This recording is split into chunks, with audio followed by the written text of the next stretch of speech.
Publitarian Podcast.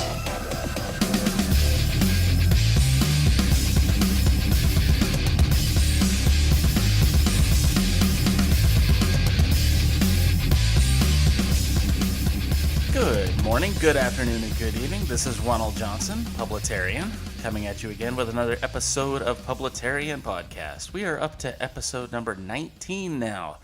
And excuse me for just a second because I'm going to reach over here and take a quick chug of my Sam Adams beer. Oh,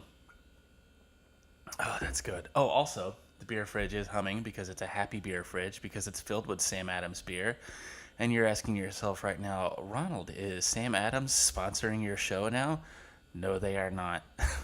I'm just happy to drink some Sam Adams beer. You want to know why? Let me share with you. From a Breitbart News article from August 9th, Samuel Adams, CEO, Trump tax cuts helps us kick ass of foreign-owned beer. President Donald Trump's tax cuts are helping American-owned brewing companies compete with the larger companies owned by foreign countries. Yeah, I think it's funny how, like, Anheuser-Busch is like, you know, are they the ones that named their beer like America beer or whatever? It's all German-owned. But anyway, founder and CEO of Boston Brewing Company, Jim Koch, boasts that thanks to the president lowering the corporate tax, local breweries had a better chance of competing with brands like Budweiser. Now owned by InBev, a Belgian-Brazilian beer conglomerate. Oh, there, I just answered my own question. Boston Brewing Company brews Samuel Adams beer. The tax reform was a very big deal for all of us because 85% of the beer made in the United States is owned by foreign companies, he told Donald Trump while attending a dinner hosted by the president at his club in Bedminster. He said the business climate that led many of the big beer brands to sell off to overseas companies improved significantly with the passage of the tax cuts. We were paying 38% taxes and competing against people who were paying 20%, Koch said. And now we have a level playing field, and we're going to kick their ass. And the article goes on, and that's cool. And then a little companion piece here from the Washington Post. And this is from August 14th. Sam Adams, co-founder, praised Trump's tax cuts. Now this mayor refuses to drink the beer. Oh, boy, here we go. A Massachusetts mayor has taken a pledge of sobriety, at least when it comes to Samuel Adams brews. After the beer company's co-founder Jim Koch praised President Trump for his contentious tax cuts. I mean, how dare the American people want a tax cut? And you know those evil capitalist companies that are paying 40% in taxes? Yeah, how dare they? How dare they want a tax cut? Those greedy SOBs. So anyway, that's why I am having the Samuel Adams love. And apparently, I wasn't the only one. I went to the local store to pick some up, and I had the last case. They were cleared out. The section that said Samuel Adams, all gone. So, you know, no variety pack, where if I do go to Sam Adams, it's the variety pack, but I had to get just regular old Sam Adams. But yeah, I'm enjoying it. I would encourage you guys to do the same. Do a little bit of voting with the dollars. Although, having said all of that, I don't like it when businesses play politics, so to speak. Although this guy, I think he was just thanking the president for a tax cut, and that's cool. But businesses in general, I think, should just stay out of the business of politics, left or right. Just, you know, turn a profit, make a good product, and let the American people decide. But, if a business chooses to go down that road, then they should either reap the rewards or suffer the consequences, depending on who the large portion of their audience is. So anyway, that's my Sam Adams beer rant and free advertising plug for them today. Also, don't drink beer or any kind of alcoholic beverage unless you're 21 or over. And even then, when you do it, please enjoy responsibly. Had to make sure I got that in there because I know there's kids that listen to this podcast as well. So anyway, coming up on the podcast in future episodes, I'm definitely going to have Woman for America back. I just got to get our schedules synced up. She's freaking amazing. I love having her on the podcast. And then also I've got a couple of other interviews that I'm doing. I just need to get times nailed down. For whatever reason, the West Coasters either reach out to me or I reach out to them. So I have to get the times, synced because, I'm East Coast. So usually the time portion of this is all over the map. But we've got some good things coming up there. And a lot of other fun things planned. But anyway, let's get into this episode. I just wanted to do a quick senior citizen rant on voting because the dirty secret is old people are the ones that vote. So maybe I'm just a senior citizen now and I vote. MTV, I don't know if they still do the rock the vote thing or not because I haven't watched MTV in a long time. But, all these little programs to energize the young people to vote. And it's always just freaking old people when you go to the polls. So anyway, maybe I need to get the AARP card and just, call myself a senior citizen. I don't know. But anyway, I'm going, I usually do the absentee route. And believe it or not, folks, absentee voting does work, and those absentee votes do count. One of my favorite podcasters, Dan Bongino, is a living testimony of that. He had won his congressional run, and they were all celebrating, and then they ended up counting the absentee votes, and then he lost. I mean, how much does that have to suck? You think you won, you're at the party, you're celebrating, and then somebody pulls the rug out. Oh, JK, LOL. That's got to be horrible. But anyway, I'm doing my absentee vote. I'm going through the ballot, and I don't know how many of you vote, but I love the language that they use on these ballots. It's a lot of, double negative and legalese to the point you don't really know what you're voting for. And, I consider myself pretty decent with the English language. And I am looking at what looks like a contract that needs to be signed. That's how bad the language is on this. And I'm trying to look at it, and I'm like, this is an amendment to a local constitution, and I have no idea what I'm voting for. And I'm really trying here, period. I'm looking at this thing, and it's going if you don't not want to amend it, then say no, and it'll mean yes. And I did my research, I did my homework, I still couldn't come up. And so usually if they're trying to make the language that confusing, my gut will usually tell me no. Actually, any kind of amendment, I don't know. I figure if something's been on the books and it's working, don't tamper with it. But again, that just may be the angry senior citizen in me. So bottom line was I still don't know what it was. And so now I'm just ranting like an old man about it because I never could find any information out about it. So anyway, that's the voting rant.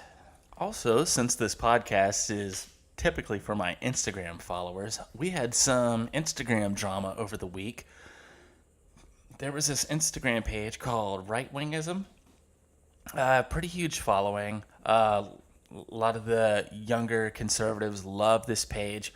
Honestly, I'm not hating one way or the other. I mean, way more followers than me. And some of the stuff that I liked, some of the other stuff I thought they just pushed the envelope a little too much. Just saying stuff just to say it, just to troll.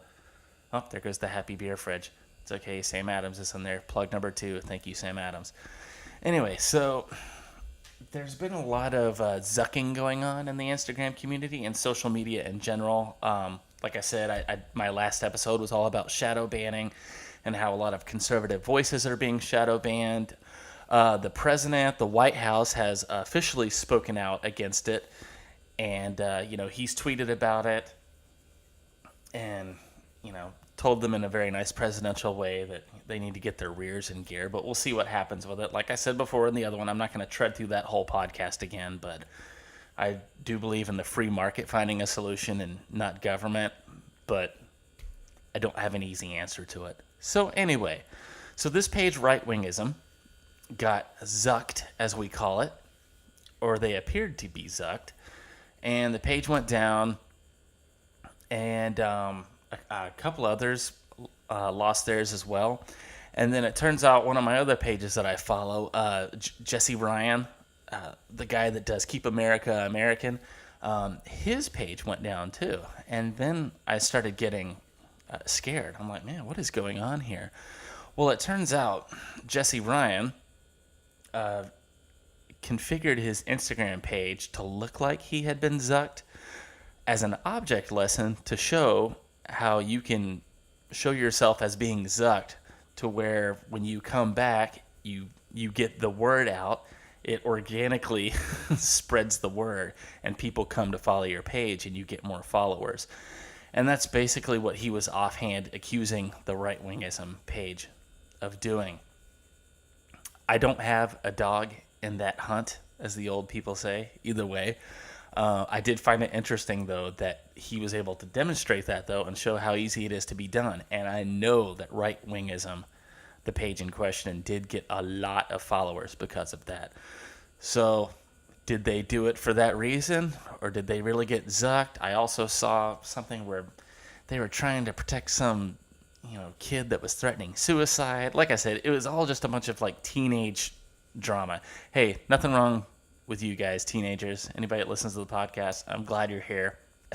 I'm glad you're listening.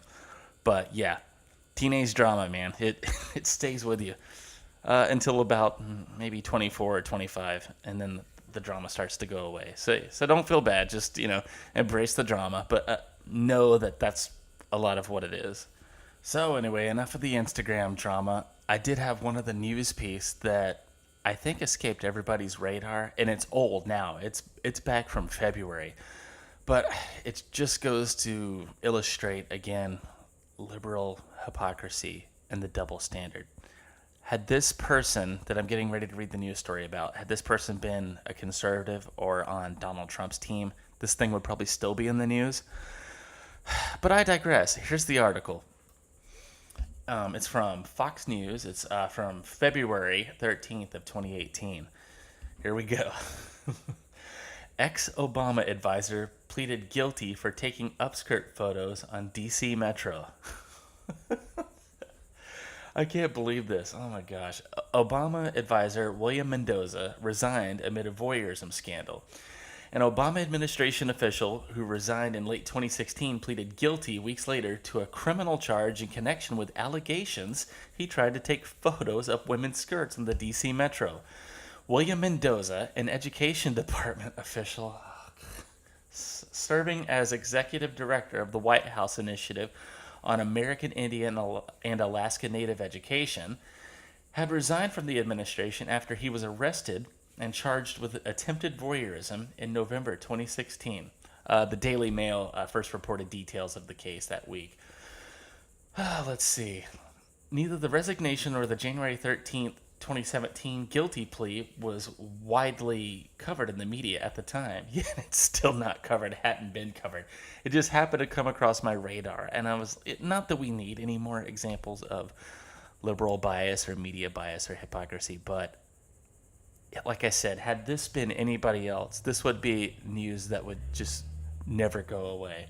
Anyway, the story goes on for pages and pages, but this guy got busted on Metro cams, going around and just taking upskirts of women. Can you imagine if this was your wife or your daughter and you busted this creep doing this?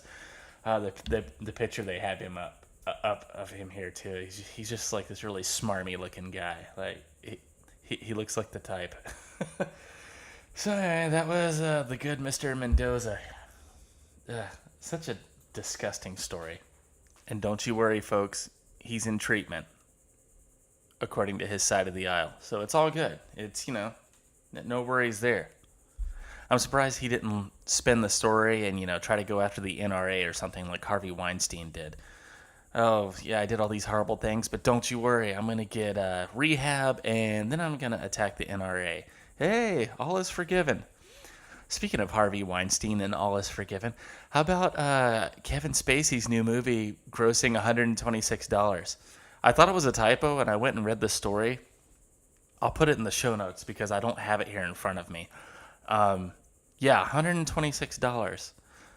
And, I'm no math whiz, but if it opened in so many theaters and it grossed $126, yeah, not a lot of people went to see that.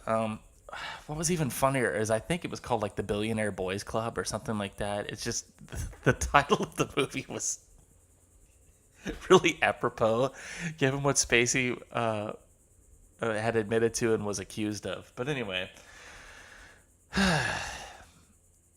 And then finally, another news story that I wanted to get to. It's not even news. It's just ridiculousness. From Healthline.com. Healthline.com produces this safe sex guide for LBGTQIAPLMNOPs. And that's fine. Safe sex, that's great. But if you go down and actually read this guide, if you get down to like paragraph 4 or 5, it says, for the purposes of this guide, we'll refer to the vagina as the, quote, front hole, end quote, instead of solely using the medical term vagina. This is gender-inclusive language. It's considerate of the fact that some trans people don't identify with the labels the medical community attaches to their genitals.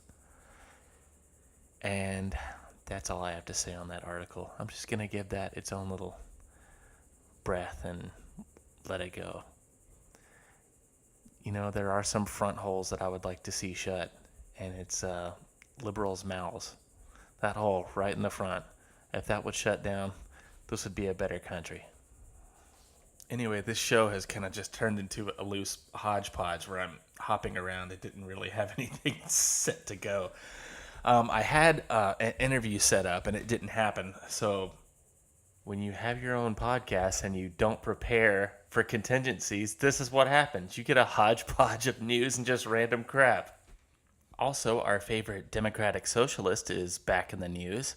Alexandria Ocasio-Cortez.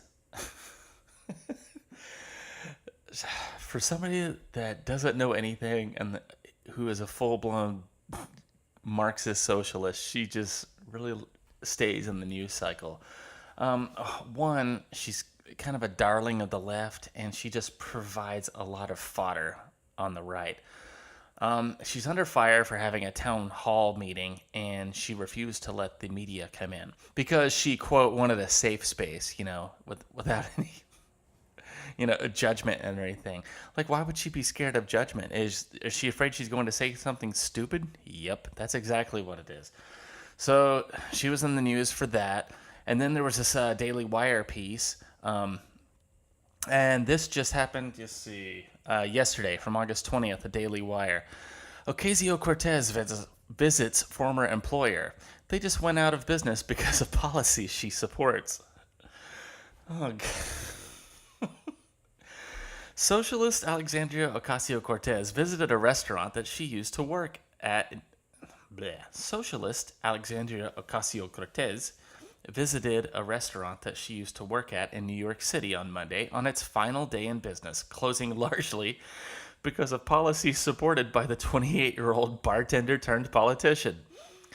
Ocasio-Cortez's former employer, the coffee shop in Union Square, has shut down after a 28-year run due to high rent and an ever-increasing minimum wage, a policy that Ocasio-Cortez strongly supports. The restaurant I used to work at is closing its doors, Ocasio-Cortez wrote on Twitter. I swung by today to say hi one last time and kid around with friends like old times. Just people like the people on the left, like oblivious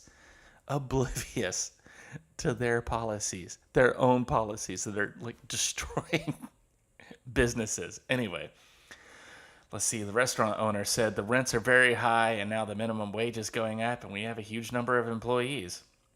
The times have changed in our industry. The restaurant employed 150 workers who are now without a job, but that didn't stop Ocasio-Cortez from making the event about herself. Yeah, she tweeted about this. The tweet's listed here on the page as well. I'm a normal working person who chose to run for office because I believe we can have a better future, Ocasio-Cortez added on Twitter. You can do it too. We all can. It's like, can you not see the forest for the trees? The stuff you're trying to enact, and in some ways big government has enacted, is causing this. Like, this is what's happening to the business. Big government, freaking cronyism is what's happening to the business. It's killing the business. It's like having a fire and pouring gasoline on it. Oh no, this house is on fire. I know what'll fix it. Gasoline. I mean, good Lord, this woman. Anyway, I think she stays in the news because, like I said, on the left, she's kind of like a darling now, and the left desperately want to run like a minority chick with a certain kind of look up against the evil white dude that is Donald Trump. They want some kind of like a minority, some kind of like seemingly underrepresented person to show up and just, give Donald Trump a what for. But I got news for you, libs. This is not your girl. She's not going to be the one. I mean, her interviews are a train wreck. Where even like CNN liberals are like, are you sure about those facts? But anyway, I didn't mean to go on a 90-year rant about her. So anyway, this podcast today was just kind of like a hodgepodge. I didn't have a theme, so to speak. I hadn't been doing a lot of news of the day, and I had promised it. A lot of my stuff had been more thematic. So there was some news for the day for you, catching up with you. And I've got nerd rants that I'm going to be going on soon. Anyway, I've got a lot of podcast stuff that's just backed up that I need to release episodes on. But I thought I would clear out some news of the day in my coffer. And as always, thank you again for listening. I'm publitarian@gmail.com, or any of the social medias that you look for, you can find me, Publitarian. Thanks again for listening to the podcast. See you later.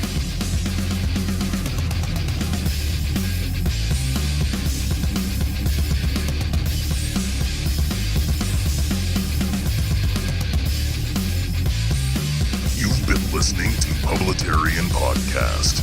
Copyright 2018.